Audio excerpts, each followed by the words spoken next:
up everybody, it's Dean aka Razzy D from Filthee Feet here with another Filthee tutorial. Today what I wanted to get into is the idea of storytelling and expand on my previous video. What I mean by storytelling and how it kind of directly applies, like give you guys some concrete examples of what I mean and how you can apply it to your dance. So if you haven't already, you can check out that video that I already made about storytelling, but if you don't want to, I'll give you a short answer. Storytelling is basically the way that you structure your round to connect with your audience, whether it's the general public or it's a judge or something like that, so that you take them on these journeys to build up to these big moments within your round or within a show or whatever you're doing. So that's basically it. So one of the best ways to go about that is to start building combos, and these allow you to kind of put a lot of this thought and time into a specific movement that you can just throw out at any moment, and it allows you to build up to these things and just toss them out. So I'll give you an example. Okay, so it's here,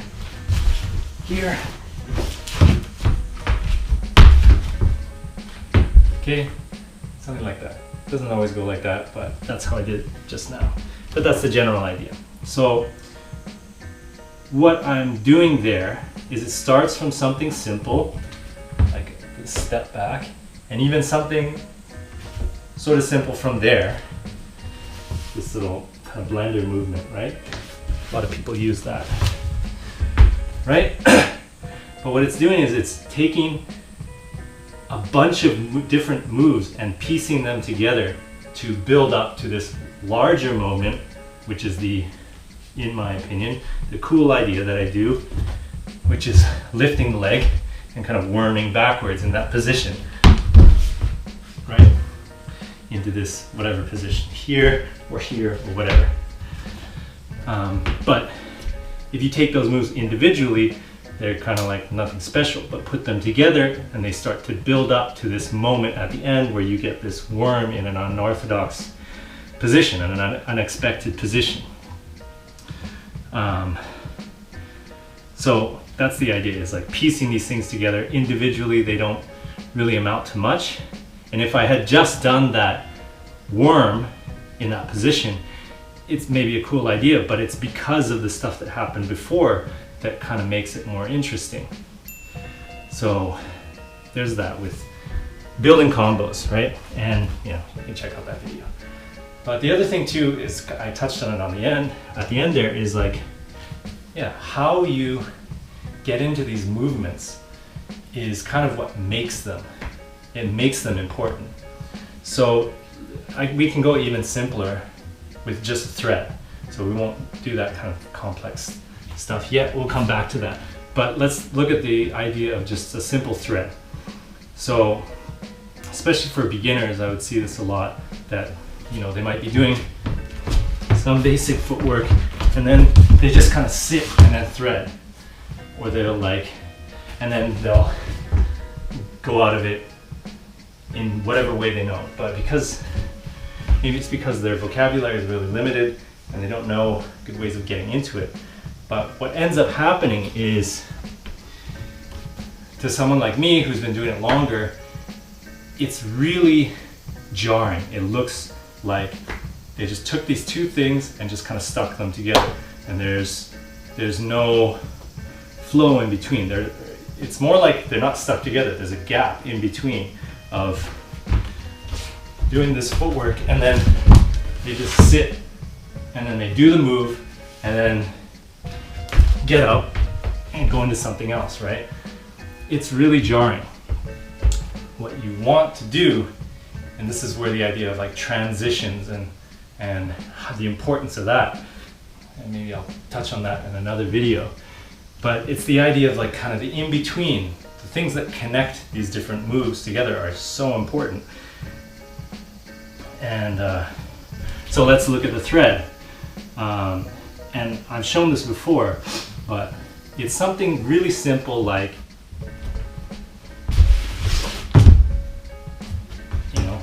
so I'll break that down in a simpler, slower way and show you what I mean about the transition. So in this sense, I'm doing like a kick and then a sweep back here, and I let it just connect with my hand that's already there, and then it goes into it. And then how I get out of it, I don't want to just let go all of a sudden and then roll out. I want things to make sense of what am I doing? I'm going here, and then my momentum is taking me out of it, and then I can go into whatever I want after that. So it's like, how do you connect these movements, right? And so let's go back to that larger combination that I do, and how every move kind of connects of where. So we'll just go walk through it. So I step back, and from here, that was like a setup step.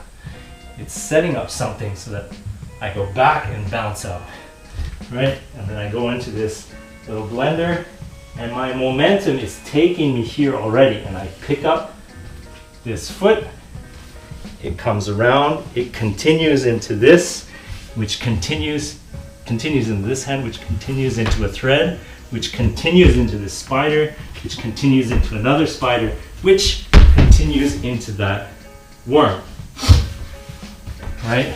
So every move kind of naturally flows into the next move, and through just discovery and experimentation, that's what I came up with.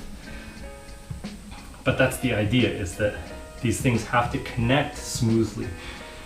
The less connection that you have, the more obvious it is that like that thing kind of doesn't belong. And you can think of this like, if you want, with say a movie you're watching and it's going a certain way, you know all the characters or what's going on, and then all of a sudden this character just shows up out of nowhere, does something, maybe they, I don't know, they like kill one of the main characters or something like that, and then they leave, and then they're just never shown again, and you have no idea what's going on, and like, what was that? Why did they come in? Why did this person die? And then it didn't go anywhere, nothing happened from it. That's the same kind of idea with when you just do a thread for the sake of doing a thread. It's got to connect with things, it's got to make sense within the rest of the context of that movement that's happening. So that's something to really think about, is how do your moves connect and how do they build up to something.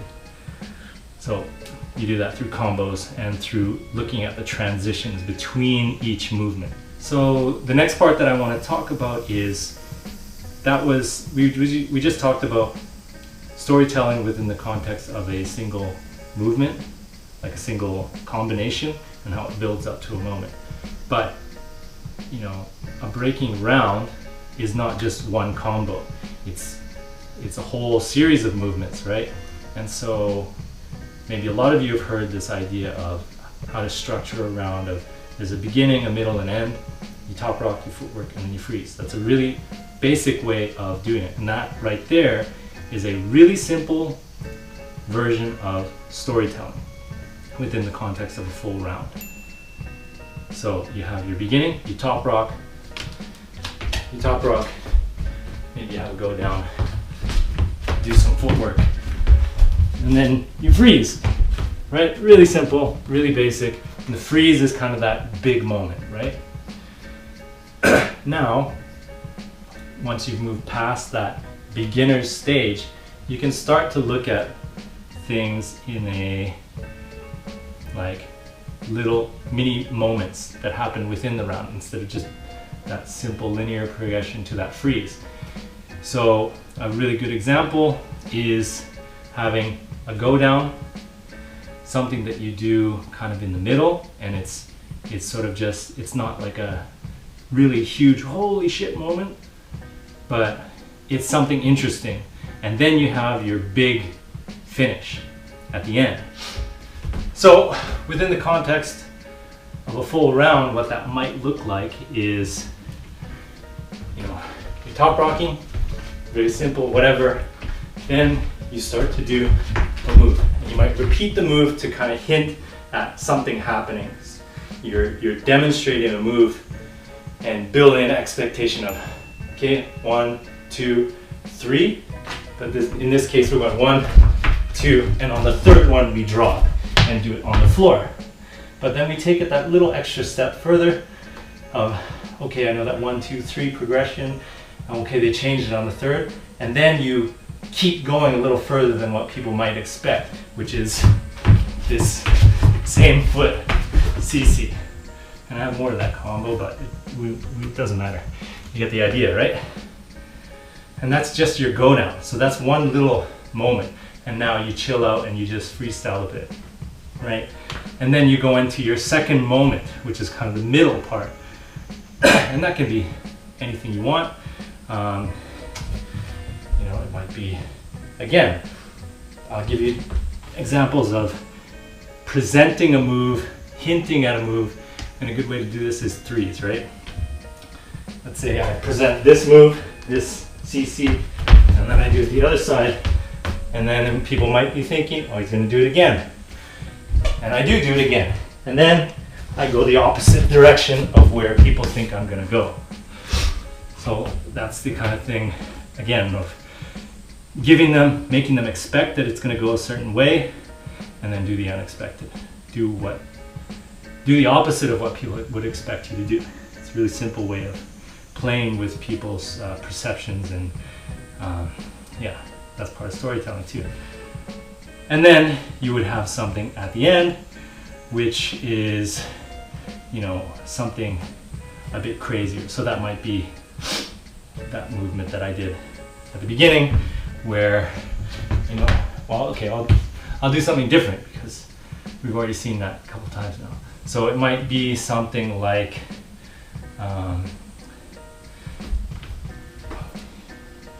again, this is all footwork because that's all I do these days, but it might be something like here, hook, here, here, thread, and then you could hit a freeze at the end to kind of really drive it home, if you wanted to, right?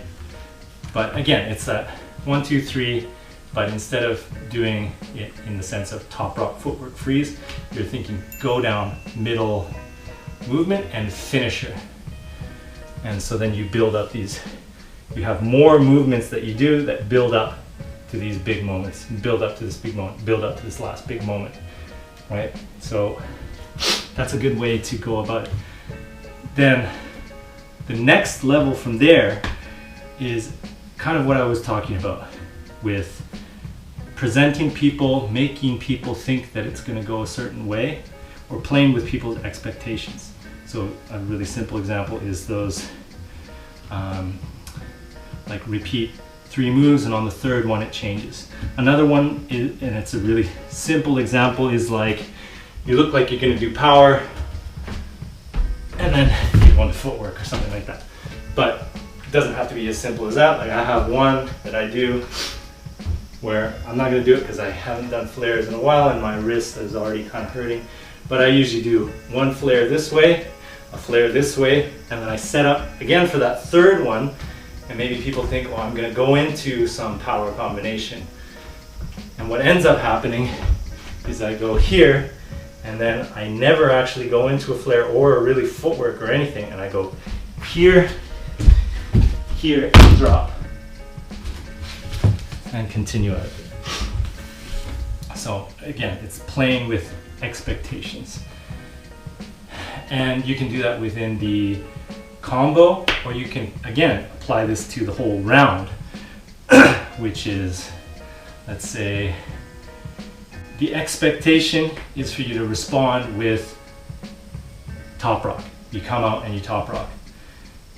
But maybe the energy of the last person's round was crazy and they did this really crazy blow up. And if you have something like that, maybe instead of using it at the end, you might start with that and build off of their energy into your round. And you can think of that like, again, in storytelling, like a sequel, how a certain movie might end a certain way, and then the next movie will kind of carry on right from that moment, like maybe the next day or something, or later in that some battle or something like that. So it starts off with this big exciting moment, right?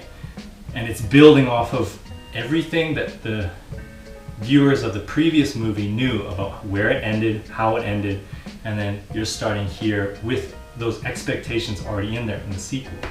So you can start it, you can use that and build off of it.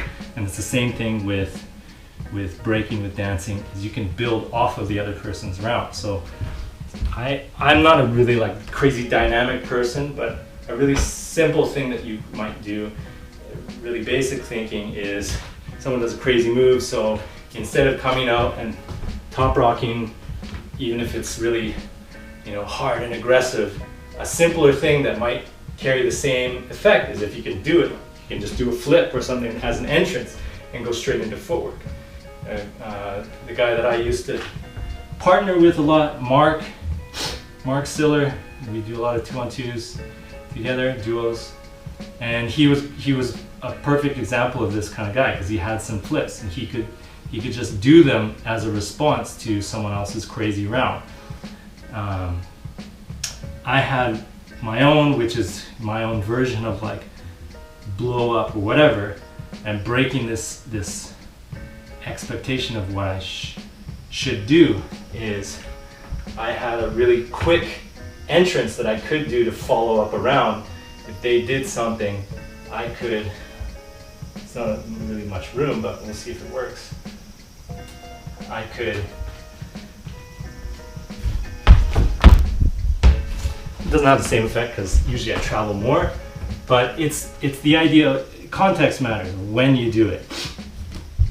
Right, maybe I'll find some video of that happening.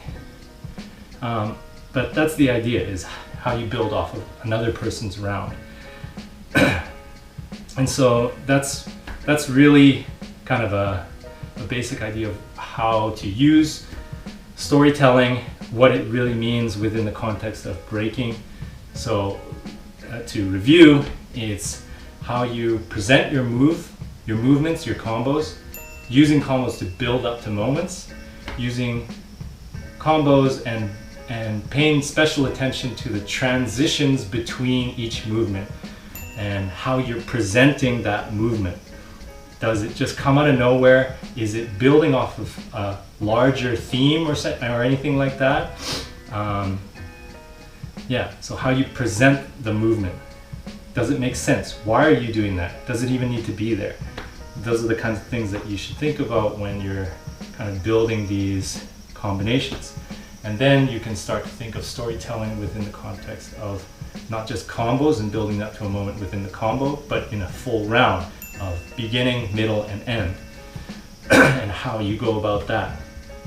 And using combos as a way to structure your rounds and give it a certain flow and trajectory, and give your round some kind of guidance when you go in there, instead of just going completely blind and maybe blanking out and forgetting something. You know, if you just have these 3 ideas that you got to hit, you can freestyle in between them, and especially in the beginning, that's really helpful. And then moving on from there is how do you mess with that structure, and how do you respond to rounds and build off of the energy of other things, or they just did this crazy round, do you purposely decide to slow it down, and these kinds of things. So it's the journey that you take people on within your round. And the last thing that I want to say is, I'm making this video about it and then kind of explaining it, but in a lot of ways, in my opinion, this isn't something that you necessarily work on. It's something that you should be aware of, but I think the more you kind of think too much about it, the more you're kind of taking yourself out of just dancing and creating and this kind of thing. And really all you got to think about is building up to a cool move, and that's really it.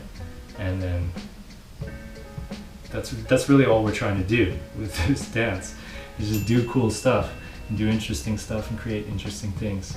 So you know, sometimes it does help to not think about it too much, and it's the kind of thing that will just develop naturally over time through doing the dance, through going to battles, through entering battles, through getting smoked and smoking other people and all this stuff. So again, the best thing you can do to develop this is immerse yourself in the culture and go to battles, enter battles, watch battles, yeah, and just do that. But sometimes, you know, take a break and just chill out. Anyway, that's it. I hope it was helpful. If you liked the video, give it a like. If you want to keep updated, subscribe, hit the notification bell, and get notified when a new video goes live. I'm trying to do one tutorial, and one discussion video every week, so you can look forward to that. And if you want to do even more, if you want to support the channel even more, you can go check out the Patreon link down below in the description. And there's lots of different tiers, and you get a lot of little perks for that. One of which includes private coaching, so check that out. Yeah, again, hope this was helpful, and let me know in the comments what you think. Peace, and catch you later.